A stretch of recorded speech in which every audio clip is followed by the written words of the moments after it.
అందరికీ నమస్కారం. రాష్ట్ర ప్రజలకి, శ్రేయబలిసే ప్రతి ఒక్కరికి. నగర ఎమ్మెల్యే రోజా గారు ఓడిపోయిన మంత్రి, ఓడిపోయిన ఎమ్మెల్యే. పాపం రోజా గారు, అసలు నువ్వు పర్యాటక శాఖ మంత్రిగా ఉన్నప్పుడు ఏం బాత్రూమ్ పని చేశావు ఒక్కసారి చెప్పండి.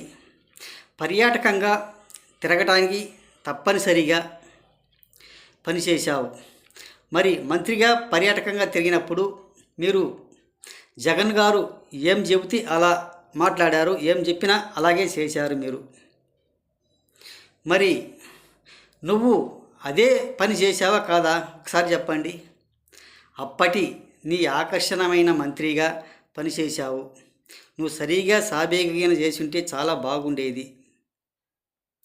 మరి మీరు చంద్రబాబు నాయుడు గారిని తిట్టినందుకు మంత్రి పదవి ఇచ్చారా ఒకసారి చెప్పండి. మీరు పెట్టడం కూడా చాలా లాజిక్గా చాలా బాగానే మాట్లాడారు, అలా పెట్టారు. మరి జగన్ గారు తిడితే మంత్రి పదవులు వస్తాయి, చంద్రబాబు నాయుడు గారిని తిడితే మంత్రి పదవులు వస్తాయి. అంతేగాని వాళ్ళ టాలెంట్ని చూసి, వాళ్ళ పనులు చూసి మంత్రి పదవులు ఇవ్వలేదన్నమాట.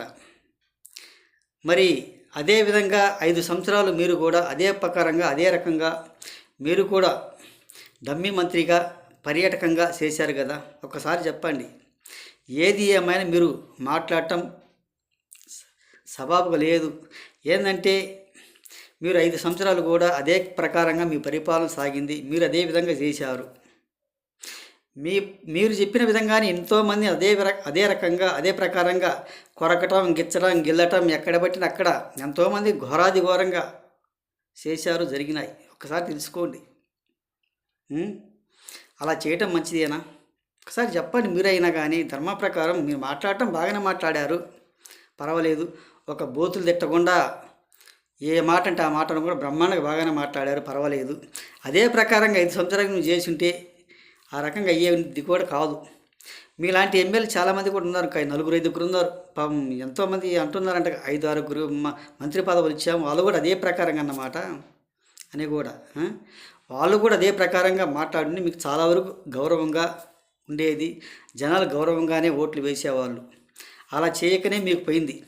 ఎవరు ఏమైనా కానీ ఏదైనా పనికి పోతే పని దొరుకుతుంటుంది. కానీ అదే ప్రకారంగా ఎవడైతే ఇంట్లో పండుకున్నాడో సోమరితనంగా పని దొరకలేదని అదే సోమరితనం అదే ప్రకారంగా ఇంట్లో పండుకున్నట్టే.